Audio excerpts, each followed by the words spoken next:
Hello po! Welcome back sa aming munting kwento at encouragement. So today, gusto kong i-share ang isang very important na bagay sa life namin as a family.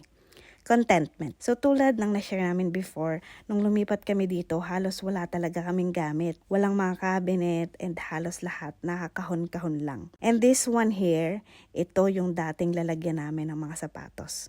Kahon lang. Pero sobrang grateful kami kasi yung contentment na pinapractice naming mag-asawa, naipasa namin sa mga anak namin. They never asked. They never complained. They were simply content with what we had. Naalala ko yung verse sa Philippians 4:11, sabi ni Paul, "For I have learned to be content whatever the circumstances." Hindi sinabi ni Paul na madali. In fact, nasa prison siya nung sinulat niya to. Pero sinabi niya, contentment is learned.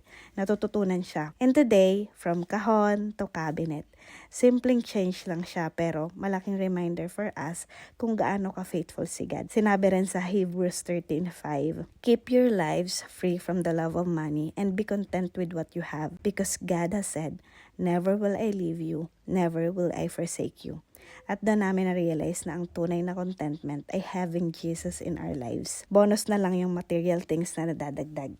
So, yun lang po for today. God bless. Bye-bye!